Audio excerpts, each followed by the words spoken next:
حضرت محمد کا یہ واقعہ سننا ہر امتی پر لازم ہے۔ حضور صلی اللہ علیہ وسلم فرماتے ہیں کہ میری جوانی کے دن تھے کہ ایک رات میں نے اپنے قریبی صحابہ سے کہا تم میری بکریوں کا خیال رکھنا، ایک نوجوان کے پاس جانا ہے۔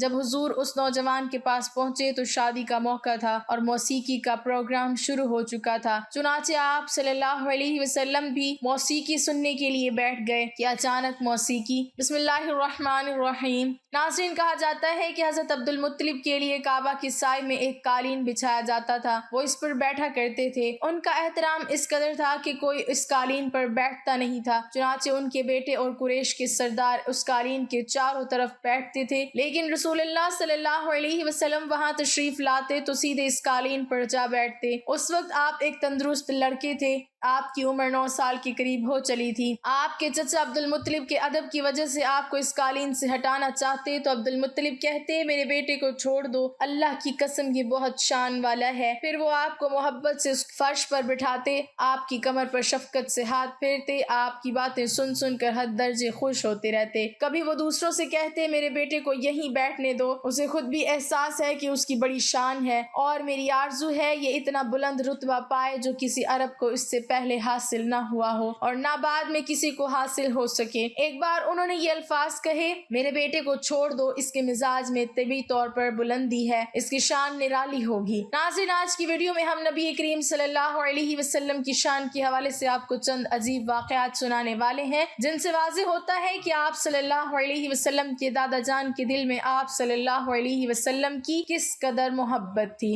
ناظرین کہتے ہیں کہ عمر کے آخری حصے میں حضرت عبد المطلب کی آنکھیں جواب دے گئی تھی، آپ نابینا ہو گئے تھے۔ ایسی حالت میں ایک روز وہ اس قالین پر بیٹھے تھے کہ آپ صلی اللہ علیہ وسلم تشریف لے آئے اور سیدھے اس قالین پر جا پہنچے۔ ایک شخص نے آپ کو قالین سے کھینچ لیا، اس پر آپ رونے لگے۔ آپ کے رونے کی آواز سن کر حضرت عبد المطلب بے چین ہوئے اور بولے میرا بیٹا کیوں رو رہا ہے؟ اس شخص نے بتایا آپ کی قالین پر بیٹھنا چاہتا ہے، ہم نے اسے قالین سے اتار دیا ہے۔ یہ سن کر حضرت عبد المطلب نے کہا میرے بیٹے کو قالین پر ہی بٹھا دو، یہ اپنا رتبہ پہچانتا ہے، میری دعا ہے کہ یہ اس رتبے کو پہنچے جو اس سے پہلے کسی عرب کو نہ ملا ہو، اس کے بعد کسی کو نہ ملے۔ اس کے بعد پھر کسی نے آپ کو قالین پر بیٹھنے سے نہیں روکا۔ روایات میں آتا ہے کہ ایک روز بنو مدلج کے کچھ لوگ حضرت عبد المطلب سے ملنے کے لیے آئے، ان کے پاس اس وقت آپ صلی اللہ علیہ وسلم بھی تشریف فرما تھے۔ بنو مدلج کے لوگوں نے آپ کو دیکھا، یہ لوگ قیافہ شناس تھے، یعنی آدمی کا چہرہ دیکھ کر اس کے مستقبل کے بارے میں انداز سے بیان کرتے تھے۔ انہوں نے حضرت عبد المطلب سے کہا اس بچے کی حفاظت کریں، اس لیے کہ مقام ابراہیم پر جو حضرت ابراہیم علیہ السلام کے قدم کا نشان ہے، اس بچے کے پاؤں کا نشان بالکل اس نشان سے ملتا جلتا ہے۔ اس قدر مشابہت ہم نے کسی اور کے پاؤں کے نشان میں نہیں دیکھی۔ ہمارا خیال ہے یہ بچہ نرالی شان کا مالک ہوگا، اس لیے اس کی حفاظت کریں۔ ناظرین، یاد رہے کہ مقام ابراہیم خانہ کعبہ میں وہ پتھر ہے جس پر حضرت ابراہیم علیہ السلام کعبہ کی تعمیر کے وقت کھڑے ہوئے تھے۔ معجزے کے طور پر اس پتھر پر حضرت ابراہیم علیہ السلام کی پیروں کے نشان پڑ گئے تھے۔ لوگ اس پتھر کی زیارت کرتے ہیں، یہی مقام ابراہیم ہے۔ چونکہ آپ حضرت ابراہیم علیہ السلام کی نسل سے ہیں، اس لیے ان کے پاؤں کی مشابہت آپ میں ہونا قدرتی بات تھی۔ ناظرین کہتے ہیں ایک روز حضرت عبد المطلب میں حجر اسود کے پاس بیٹھے ہوئے تھے، ایسے میں ان کے پاس نجران کے عیسائی آ گئے۔ ان میں ایک پادری بھی تھا۔ اس پادری نے حضرت عبد المطلب سے کہا ہماری کتابوں میں ایک ایسے نبی کی علامات ہیں جو اسماعیل علیہ السلام کی اولاد میں ہونا باقی ہے، یہ شہر اس کی جائے پیدائش ہوگا، اس کی یہ نشانیاں ہوں گی۔ ابھی یہ بات ہو رہی تھی کہ کوئی شخص آپ کو لے کر وہاں آ پہنچا۔ پادری کی نظر جو ہی آپ پر پڑی وہ چونک اٹھا، آپ کی آنکھوں، کمر اور پیروں کو دیکھ کر وہ چلا اٹھا وہ نبی یہی ہیں، یہ تمہارے کیا لگتے ہیں؟ حضرت عبد المطلب بولے یہ میرے بیٹے ہیں۔ اس پر وہ پادری بولا اوہ تب یہ وہ نہیں، اس لیے کہ ہماری کتابوں میں لکھا ہے کہ اس کے والد کا انتقال اس کی پیدائش سے پہلے ہو جائے گا۔ یہ سن کر حضرت عبد المطلب بولے یہ دراصل میرا پوتا ہے، اس کے باپ کا انتقال اس وقت ہو گیا تھا جب یہ پیدا بھی نہیں ہوا تھا۔ اس پر پادری بولا ہاں یہ بات ہوئی نا، آپ اس کی پوری طرح حفاظت کریں۔ ناظرین کہا جاتا ہے کہ حضرت عبد المطلب کی آپ سے محبت کا یہ عالم تھا کہ کھانا کھانے بیٹھتے تو کہتے میرے بیٹے کو لے آؤ، آپ تشریف لاتے تو حضرت عبد المطلب آپ کو اپنے پاس بٹھاتے، آپ کو اپنے ساتھ کھلاتے۔ بہت زیادہ عمر والے ایک صحابی حیزہ بن معاویہ رضی اللہ تعالیٰ عنہ کہتے ہیں میں ایک مرتبہ اسلام سے پہلے جاہلیت کے زمانے میں حج کے لیے مکہ معظمہ گیا، وہاں بیت اللہ کا طواف کر رہا تھا تھا میں نے ایک ایسے شخص کو دیکھا جو بہت بوڑھا اور لمبے قد کا تھا. وہ بیت اللہ کا طواف کر رہا تھا اور کہہ رہا تھا اے میرے پروردگار میری سواری کو محمد کی طرف پھیر دے اور اسے میرا دستے بازو بنا دے. میں نے اس بوڑھے کو جب یہ شعر پڑھتے سنا تو لوگوں سے پوچھا یہ کون ہے؟ لوگوں نے بتایا یہ عبد المطلب بن ہاشم ہے. انہوں نے اپنے پوتے کو اپنے ایک اونٹ کی تلاش میں بھیجا ہے. وہ اونٹ گم ہو گیا ہے اور وہ پوتا ایسا ہے جب بھی کسی گمشدہ چیز کی تلاش میں اسے بھیجا جاتا ہے تو وہ چیز لے کر ہی آتا ہے. پوتے سے پہلے یہ اپنے بیٹوں کو اس اونٹ کی تلاش میں بھیج چکے ہیں لیکن وہ ناکام لوٹ آئے ہیں. اب چونکہ پوتے کو گئے ہوئے دیر ہو گئی ہے اس لیے پریشان ہیں اور دعا مانگ رہے ہیں. تھوڑی ہی دیر گزری تھی کہ میں نے دیکھا کہ آپ صلی اللہ علیہ وسلم اونٹ کو لیے تشریف لا رہے ہیں. حضرت عبد المطلب نے آپ کو دیکھ کر کہا میرے بیٹے میں تمہارے لیے اس قدر فکر مند ہو گیا تھا کہ شاید اس کا اثر کبھی میرے دل سے نہ جائے. ناظرین آپ کو بتاتے چلیں کہ حضرت عبد المطلب کی بیوی کا نام رقیہ بنت ابو سیفی تھا. وہ کہتی ہیں قریش کئی سال سے سخت قحط سالی کا شکار تھے. بارشیں بالکل بند تھیں. سب لوگ پریشان تھے. اسی زمانے میں نے ایک خواب دیکھا. کوئی شخص خواب میں کہہ رہا تھا اے قریش کے لوگوں تم میں سے ایک نبی ظاہر ہونے والا ہے. اس کے ظہور کا وقت آ گیا ہے. اس کے ذریعے تمہیں زندگی ملے گی یعنی خوب بارشیں ہوں گی سرسبزی اور شادابی ہوگی. تم اپنے لوگوں میں سے ایک ایسا شخص تلاش کرو جو لمبے قد کا ہو گورے رنگ کا ہو اس کی پلکیں گھنی ہوں بھویں اور آبرو ملے ہوئے ہوں. وہ شخص اپنی تمام اولاد کے ساتھ نکلے اور تم میں سے ہر خاندان کا ایک آدمی نکلے. سب پاک صاف ہوں اور خوشبو لگائیں. وہ ہجر اسود کو بوسہ دیں پھر سب جبل ابو قیس پر چڑھ جائیں. پھر وہ شخص جس کا حلیہ بتایا گیا ہے آگے بڑھے اور بارش کی دعا مانگی اور تم سب آمین کہو تو بارش ہو جائے گی. صبح ہوئی تو رقیقہ نے اپنا یہ خواب قریش سے بیان کیا. انہوں نے ان نشانیوں کو تلاش کیا تو سب کی سب نشانیاں انہیں عبد المطلب میں مل گئیں.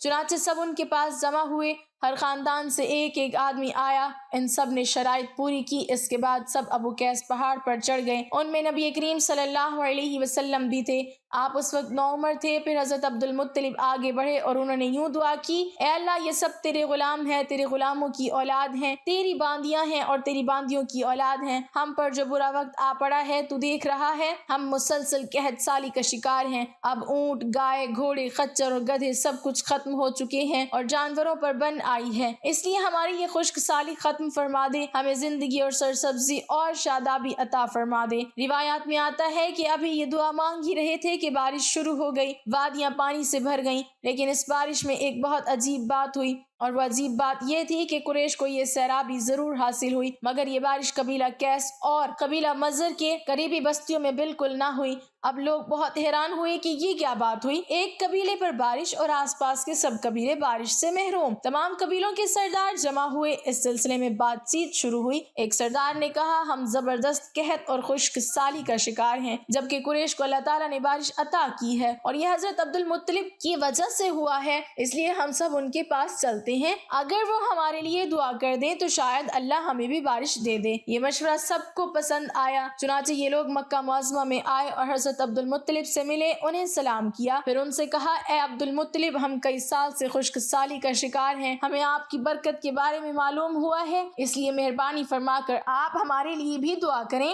اس لیے کہ اللہ نے آپ کی دعا سے قریش کو بارش عطا کی ہے. ان کی بات سن کر حضرت عبد المطلب نے کہا اچھی بات ہے. میں کل میدان عرفات میں آپ لوگوں کے لیے بھی دعا کروں گا. دوسرے دن صبح سویرے حضرت عبد المطلب میدان عرفات کی طرف روانہ ہوئے. ان کے ساتھ دوسرے لوگوں کے علاوہ ان کے بیٹے اور اللہ کے رسول صلی اللہ علیہ وسلم بھی تھے. عرفات کے میدان میں حضرت عبد المطلب کے لیے ایک کرسی بچھائی گئی. وہ اس پر بیٹھ گئے. نبی کریم صلی اللہ علیہ وسلم کو انہوں نے گود میں بٹھا لیا. پھر انہوں نے ہاتھ اٹھا کر یوں دعا کی اے اللہ چمکنے والی بجلی کے پروردگار اور کھڑکنے والی گرج کے مالک پالنے والوں کے پالنے والے اور مشکلات کو آسان کرنے والے. یہ قبیلہ قیس اور قبیلہ مظہر کے لوگ ہیں. یہ بہت پریشان ہیں. ان کی کمریں جھک گئی ہیں. یہ تجھ سے اپنی لاچاری اور بے کسی کی فریاد کرتے ہیں اور جان و مال کی بربادی کی شکایت کرتے ہیں. بس اے اللہ ان کے لیے خوب برسنے والے بادل بھیج دے اور آسمان سے ان کے لیے رحمت عطا فرما تاکہ ان کی زمینیں سرسبز ہو جائیں اور ان کی تکالیف دور ہو جائیں. کہتے ہیں کہ حضرت عبد المطلب ابھی یہ دعا کر ہی رہے تھے کہ ایک سیاہ بادل اٹھا حضرت عبد المطلب کی طرف آیا اور اس کے بعد اس کا رخ قبیلہ قیس اور بنو مظہر کی بستیوں کی طرف ہو گیا. یہ دیکھ کر حضرت عبد المطلب نے کہا اے گروہ قریش اور مظہر جاؤ تمہیں سیرابی حاصل ہو گئی. چنانچہ یہ لوگ جب اپنی بستیوں میں پہنچے تو وہاں بارش شروع ہو چکی تھی.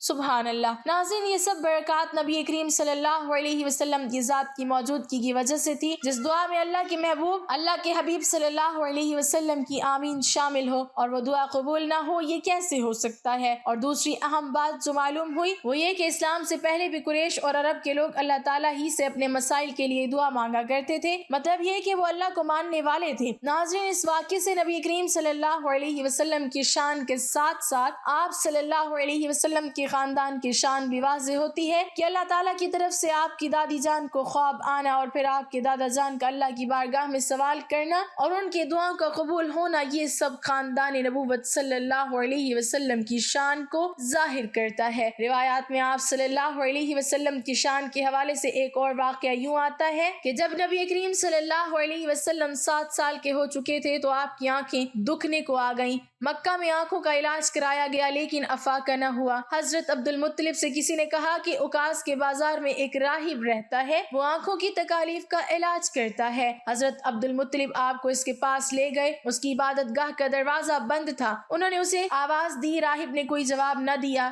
اچانک عبادت گاہ میں شدید زلزلہ آیا۔ راہب ڈر گیا کہ کہیں عبادت خانہ اس کے اوپر نہ گر پڑے، اس لیے ایک دم باہر نکل آیا۔ اب اس نے آپ کو دیکھا تو چونک اٹھا۔ اس نے کہا، اے عبد المطلب، یہ لڑکا اس امت کا نبی ہے، اگر میں باہر نہ نکل آتا تو یہ عبادت گاہ ضرور مجھ پر گر پڑتی۔ اس لڑکے کو فوراً واپس لے جاؤ اور اس کی حفاظت کرو، کہیں یہودیوں یا عیسائیوں میں سے کوئی اسے قتل نہ کر دے۔ پھر اس نے کہا، اور رہی بات ان کی آنکھوں کی، تو آنکھوں کی دعا تو خود ان کے پاس موجود ہے۔ حضرت عبد المطلب یہ سن کر حیران ہوئے اور بولے، ان کے اپنے پاس ہے؟ میں سمجھا نہیں۔ ہاں، ان کا لعاب دہن ان کی آنکھوں میں لگائیں۔ انہوں نے ایسا ہی کیا، آنکھیں فوراً ٹھیک ہو گئیں۔ ابن اسحاق بیکہی اور ابن عساکر رحمۃ اللہ علیہ نے حضرت علی رضی اللہ تعالیٰ عنہ سے روایت نقل کی ہے کہ میں نے رسول خدا صلی اللہ علیہ وسلم کو فرماتے سنا کہ میں جاہلیت کی رسوم بد اور لہو اولاد کی طرف کبھی بھی متوجہ نہیں ہوا سوائے 2 راتوں کے کہ ان 2 راتوں میں اللہ تعالیٰ نے مجھے بے خطا اور معصوم رکھا۔